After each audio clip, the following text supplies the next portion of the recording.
Okay, show recording is starting right now.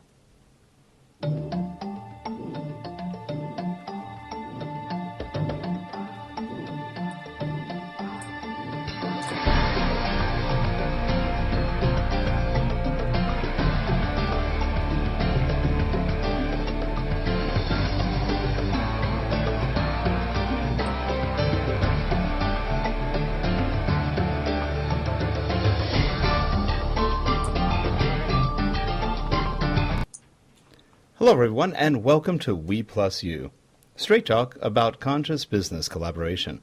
I'm Rick Zanotti, and right next to me, a mere 20 minutes away, is Carly Alyssa Thorne. How are you, Carly?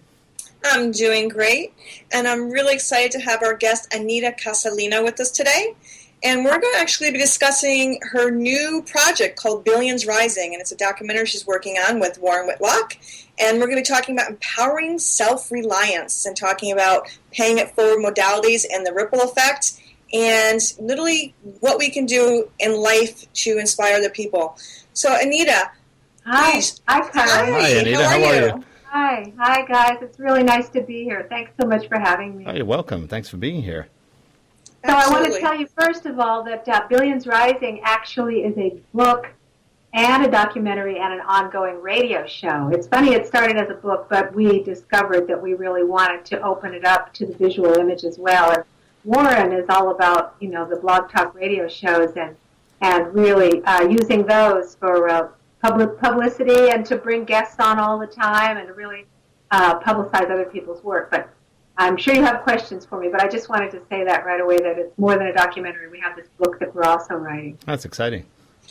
Yeah, and you did actually tell me about the book. I was actually be going that direction, but I'm absolutely perfectly happy that you brought that up right now because it is important for people to know that it is more than just a documentary. So what I would like to know is what actually is the story behind the book, Billion Rising? Like, where did you get the idea, where the inspiration come from? Well, it started about 2 years ago when a friend of mine started telling me about a good friend of hers who had been in Africa he'd been there for probably 20 years working for USAID. And I was listening to her stories about him and the service that he was providing overseas in Africa. And then I heard a radio interview with him. And I realized, because up until that point I thought, well, USAID must be, he just writes reports, he sees that people are suffering, he gets aid for people and delivers that. Well, this man, I ended up writing a book for him, a manuscript for him, because I was so moved by what he had done.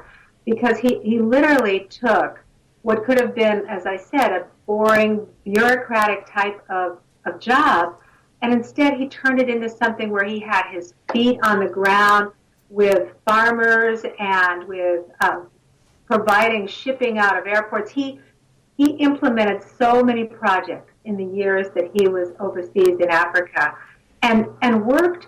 What I also thought was interesting was that he worked within the cultural boundaries, of every culture that he was with, so that he would find out, what do you already do? And how can I help you make this better? How can your people become trade partners with the United States and Europe and places like that? How can we build up your income? And I'll just tell a short story because I really love this one. He went into Ethiopia, and that was interesting in and of itself because it's still a Marxist dictatorship. But he went and he met with the dictator, and he said, a little bit of capitalism would be great for your people. So let me show you what I have in mind. And he picked the different sectors of what they were already doing in Ethiopia. And one of the ones he picked was the coffee farmers. Because up in the mountains of Ethiopia, they say coffee was originated in Ethiopia. I'm not so sure about it, but anyway, that's the story. So he went to the farmers and he said, "What do you guys do? What's after you pick the coffee beans, what do you do with them?" And they said, "Oh, well, we sweep them over here onto the dock and we put them in these burlap sacks and then they go on a boat and off they go." And he said, I think we could do better than that for you. So he got some retired executives from Starbucks and brought them over and asked the Starbucks people, well, what would you want from these guys? And Starbucks said, well, we'd like them to wash the beans, sort the beans. Let's create a brand, so these small packages. And their income, the farmer's income, it was free, fair trade. There weren't middlemen involved there.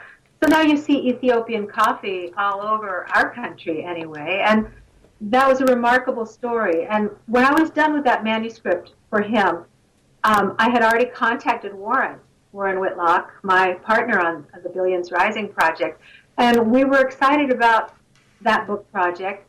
And there were some legal ramifications. He wasn't able to get it published yet. It's still waiting to get published, the man who was over in Africa. But Warren and I were so excited already by what we had heard that we thought, why don't we find out what else is going on in the world that is actually bringing people to a place of self-reliance. That's our big catchword at Billions Rising, is empowering self-reliance. Because that's what this gentleman over in Africa was doing. He was going to people and saying, look, you can put your vegetables over here in this cold storage and then you can ship them out. Or he would say to the women who grew roses all over Nairobi in Kenya, he said, why don't we put a meeting together? You all meet each other, and instead of selling, one little rose out on the street, everybody get together, so forming a group. And he was forming economic structure for these people over there.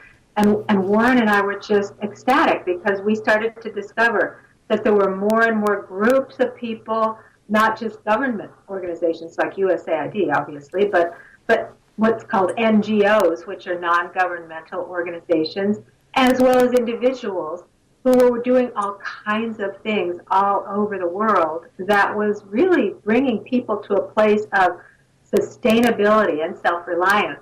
So Warren, because he's a great businessman, we came up with a whole list of names that we might call this project. And he ran them past his focus group, so to speak, and Billions Rising came out on top with a lot of people. So that's how we got the name, is that there are billions of people who are capable of rising up out of poverty if they are given a hand up and not a hand out. Right. And Rick and I were just talking about that. We were talking about as you know, I'm working on a documentary called Paying It Forward, the Ripple Effects, and I interviewed Warren for that. And a lot of the culture has this kind of, they don't like the word, no one wants to be felt like they're nothing. And so when we use the terminologies of handout, it's a very different term or very different energy than the terminology of a hand up. And the hand up is the part of self-reliance. And you're seeing more and more people, even in companies where they're creating programs or side programs or nonprofit sectors and all these different things within organizations where they're taking one arm of that and creating projects where they're helping people to be empowered, to be inspired, to learn, to rise themselves from wherever they are to wherever they dream to be. That's right. That's exactly right. And I love that you call it the ripple effect, too. I like that in your title. Because everyone says paying it forward. Here's the funny thing, though.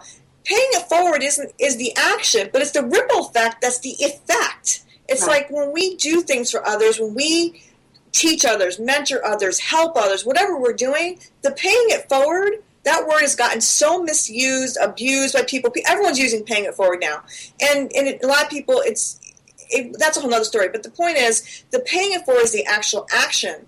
However, it is the ripple effect that whatever you're choosing to do is either going to create the ripple effect that's going to empower or disempower.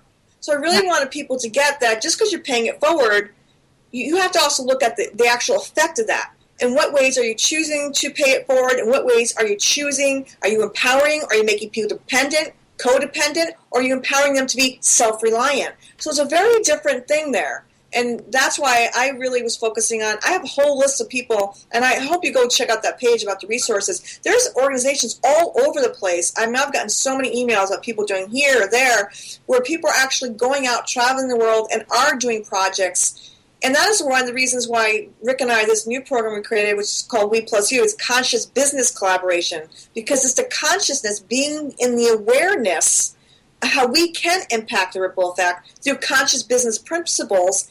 And that takes collaboration. That takes teamwork. Now, Anita, one thing that's interesting when you talk about hands, a hand up, a hand out, I usually call it a hand down because basically, or a thumbs down, because when you tell somebody you can't do it on your own, you can't do anything, you need us to help you, you basically stifle any kind of creativity. What's your experience been when you see people getting the hand up?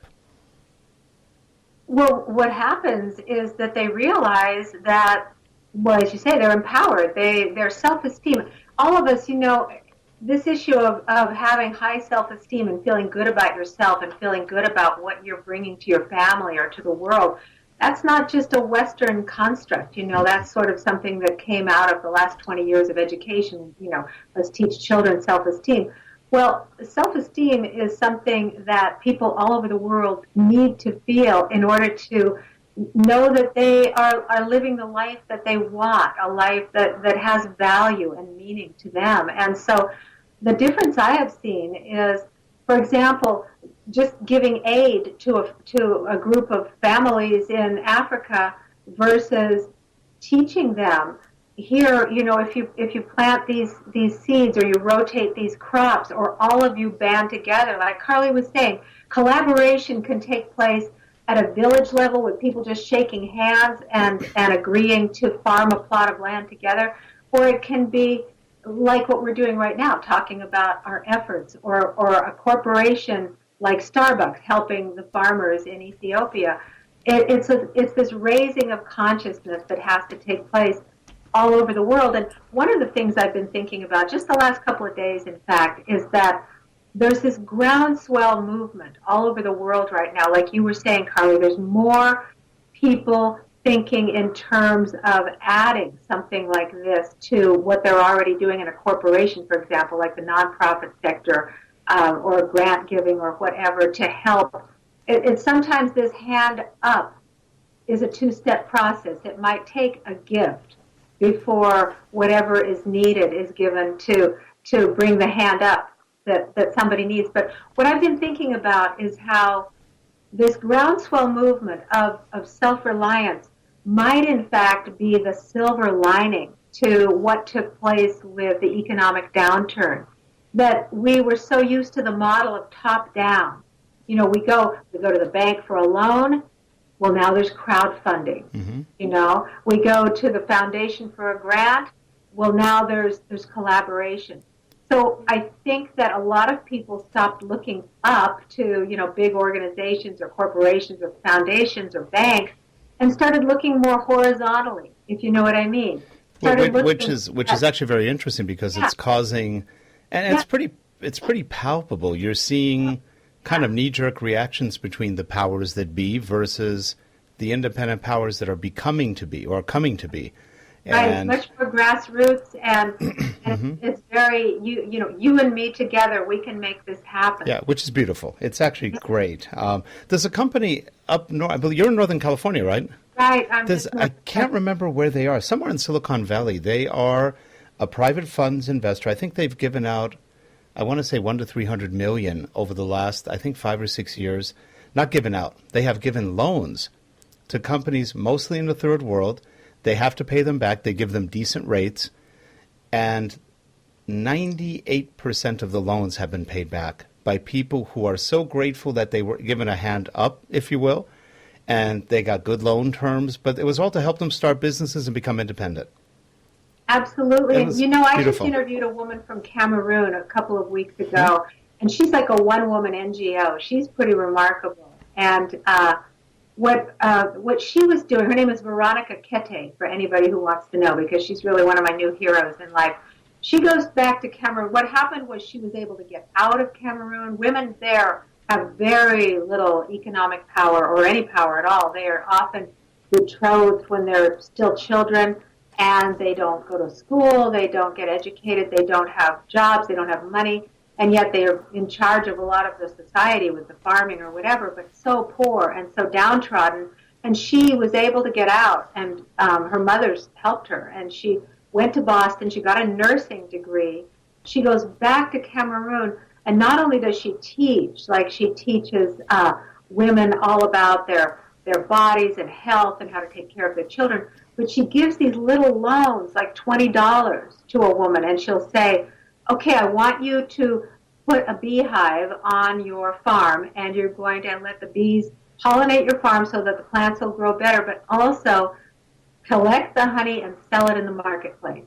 Or I'm going to give you this $20. I want you to get raw rice, cook up something, put it in these little containers, and sell it, and make money that way. Get your economic power in your life. Every one of these women has given her back the $20 as soon as they made the $20. Nice. Yeah. She just won. These small loans are actually quite remarkable. It's and that's what people don't get either. I've heard so many excuses. People like, well, I'm poor. I can't pay it forward. I'm out of work. I can't pay it forward. I don't have this. I don't have that. I can't pay it. And I'm like, it's like there's so many ways to pay it forward. If you have a ton of money, great. You can do it on a very large scale. If you're someone who isn't on a large scale monetarily, there's so many other ways to pay it forward. It could be lending a book to someone so they can actually learn something, a new skill. It could be mentoring someone, giving them tools and tips and resources to learn a new skill. It could be, driving someone to the market, taking, so someone doesn't have to use the bus. There's so many ways to pay it forward. It drives me crazy when people say, well, I can't do it. Like you're talking, she's loaning out $20. And obviously, in that country, $20 is actually a lot of money to them. And, so we have to get out of the box of thinking that we can't do anything. It could be just $1. It could be just giving 4 quarters here or a quarter here or paying for someone's coffee. There's so many ways to empower people and help people and giving them the tools and the resources. And I love, and I tell this all the time, and Rick's heard me say this I don't know how many times, like, well, the work that I do, even with my consulting with large companies, I work with all sorts of people, large companies, individuals, small mom and pop situations, and I don't use the same fee structure because I know that my client that's up here and has got this huge company has the resources that my client over here that's a small mom and pop does not. And so if we get out of the model of being so strict and rigid about if my hourly wage is this, and if someone can't afford me, then screw them. Some people have that mentality. It's like, no, I find, the ones that are paying me more, in a weird way, are paying it forward for the people that can't pay me as much, and therefore I feel good because I'm actually being able to reach people that can't pay the other amount, but they can pay me something. And I'll do creative deals with them, part barter, part money, part mentoring, or they might do some trade with me and help me with something that I might need. I mean, there's so many ways to help people, and we just need to break out of this mold of this way, that way, left, right, up, down. Now, Anita, why do you think things like this, which are so positive and so constructive to humans on the whole, anybody from whatever culture, really get so little press? They get so little media, when in reality that's where, most of the change is happening. It's a really good question. I think we're stuck in the old paradigm still to a certain extent.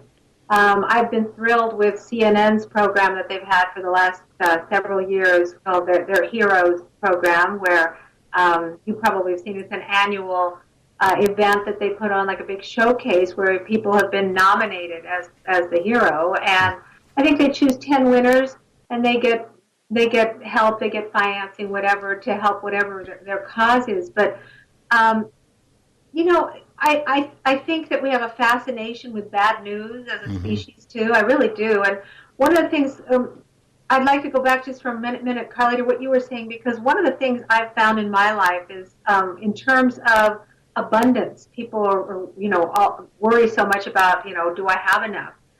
One of the things I've discovered in my own life and with people I've worked with is that real abundance comes when you let go, when you stop clinging to something so tight that you can't let it go. And that's part of what it takes to have the mindset to pay it forward, to believe that you need to let money flow through you. You need to let your knowledge flow through you, like you were saying about your mentoring of people. You need to let it just move to the next person and the next person. And believe it or not, you're going to get rewarded. Something's coming back to you because you're not just clinging so tight to what you have. So I think that goes to what you were saying, Carly. But back to you, Rick, and your question. I just wanted to make sure I said that because I've been thinking about it a lot. And I actually don't know why there's not more good news in the world in general. maybe we're part of the first wave, the cutting edge, that shows like yours or projects like Billions Rising or Carly's documentary. Maybe this is going to be the next wave.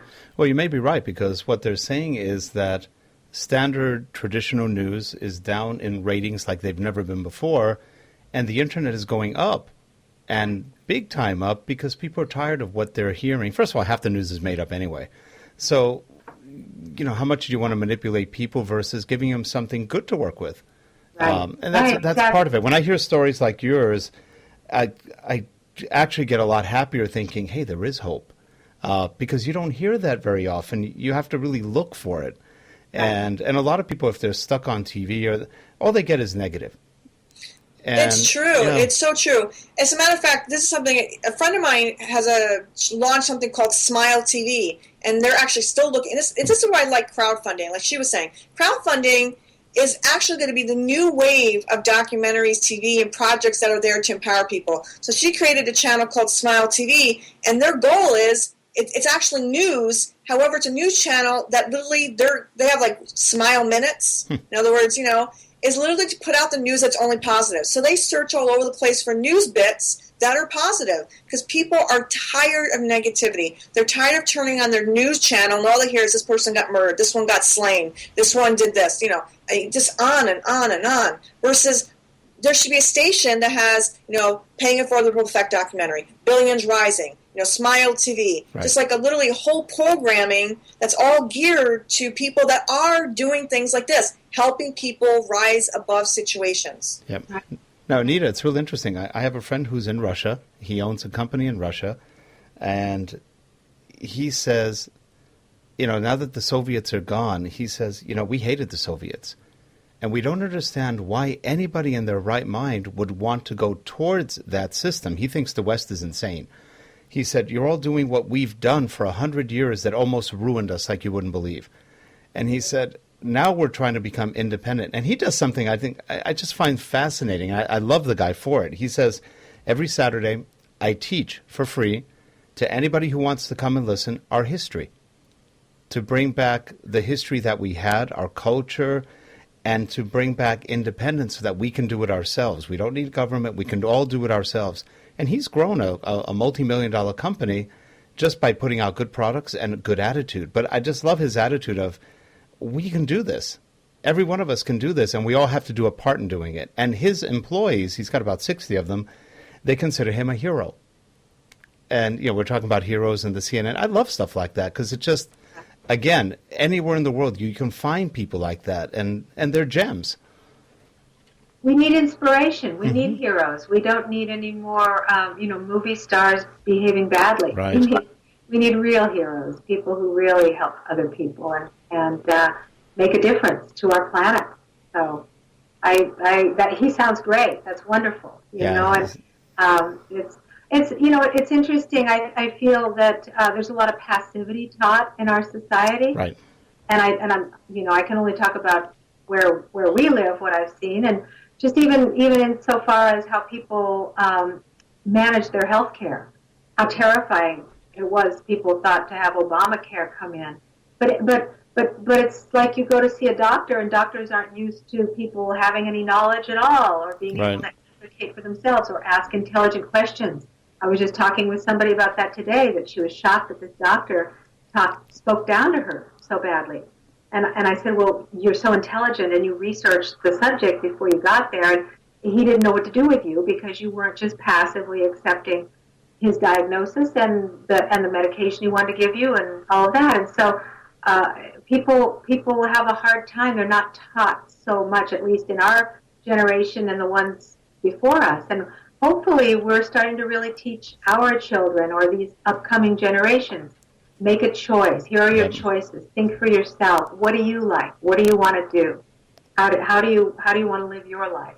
Yep, those are really good points. And we've got about 5 more minutes left in the show. Carly, any final questions? Well, what she's saying I think is so important. I think the biggest thing is literally educating people. And we all have choices. We can have the negative attitude or we can have the positive attitude. We can take what we get as criticism or feedback, and we always have the choice to learn and grow. So I think the biggest thing we can do is literally put it out there to people. And I think mentoring is such a beautiful thing. One thing I'd like to ask you, Anita, is what is like one or two key things that you'd love to leave the audience with? Each one of us can make a difference. I think that's the first thing to leave the audience with, is that don't think that the world situation is overwhelming. One of the things I've been noticing is that, as we were talking about this groundswell movement, is that people have been slowly putting themselves out and putting a toe in the water. Can I make a difference? Can I actually do something?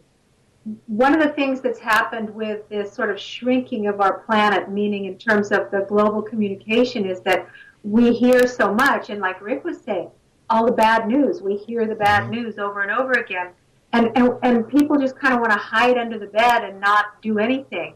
So I would love people to realize that there are incredible crowdfunding sites like Global Giving that are online, where you can go online. I'll just talk about Global Giving for a moment, because they're one of the ones that we have found at Billions Rising.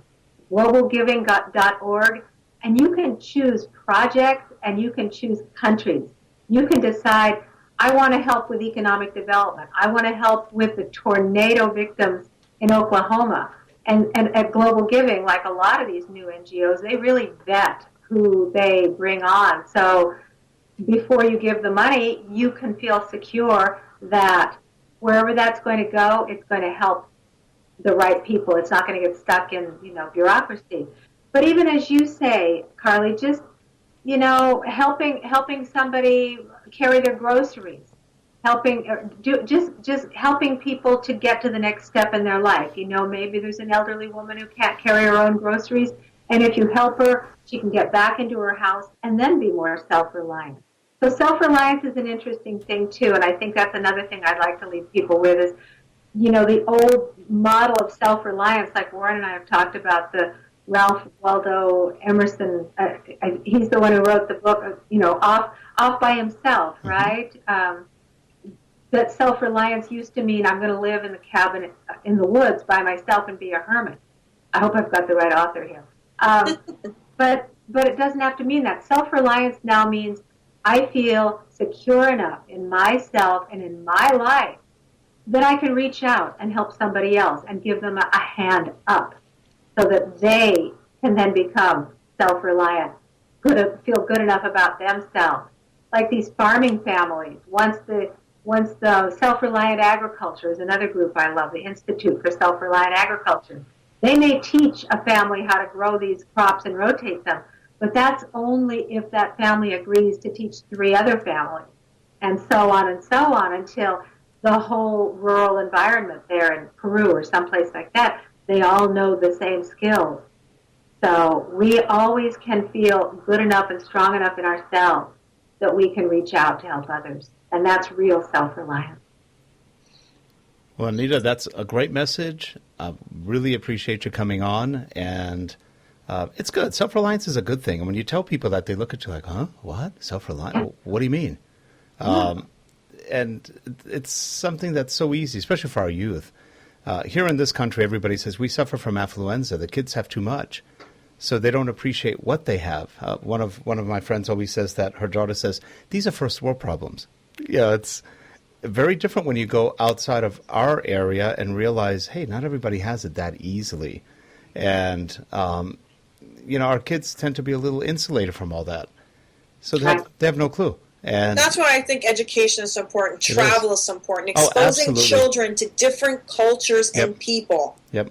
Right. That's right. Key. That's really key. And whether it's Peace Corps or even any other thing, just, it's funny. Everybody keeps talking about we should have some sort of service organization. I actually agree that we should probably make all young kids do some sort of service for a year or two. Anything. It could be military. It could be non-military. It could be Peace Corps, something that takes them out of their neighborhood. And out of themselves. Yeah, out of themselves. Funny, I have 2 young adults as my children, 24 and 21, and my husband and I talk about that it's great that they've had some experiences like that. One of the greatest memories I have with my children, believe it or not, was we were at the church called Glide Memorial here in San Francisco, which is a really big hand-up huge church with Cecil Williams. I don't know if you have ever heard of that, but they serve over 1 million meals each year, and they bring people to a place where they can take care of themselves better. But it's in a terrible slum neighborhood, really bad, a lot of drug addicts and alcoholics and that sort of thing. And when our kids were very, very small, we had car trouble, and the car was towed, and we had to walk to the impound station through this neighborhood. And our children saw the whole thing and absorbed it and talked about it a lot with us, about people who were sleeping in the gutter, drinking out of a bottle in a paper bag, just really in bad shape. They were very, very young at that point, and we had long, long discussions about this sort of thing. And ever since then, they've loved going back to Glide Memorial and donating money to that church, because that's, it had a huge impact on them. Yeah, and it was not one of those planned vacations to a place like that. It was something that just happened, but it was really remarkable. Well, I really want to thank you, Anita, for joining us, and I'm looking forward to joining you next. I think it's next week. Then we can have more fun conversations. Good. It'll be great to have you on our show too. That'll be really fun. Thanks so much, Carly, and thanks, Rick. It's been wonderful to be with you. You're more than welcome. For everyone to know, there'll be a page created with all the information on Anita Casalina and her project, and I'm sure Rick's been showing some graphics. And please, subscribe to her channel, leave feedback for us. We love feedback, and I look forward to talking to you again, Anita. Okay, thanks, Carly. Bye. Bye, Anita. Have a great one. Thank you. You too. Bye.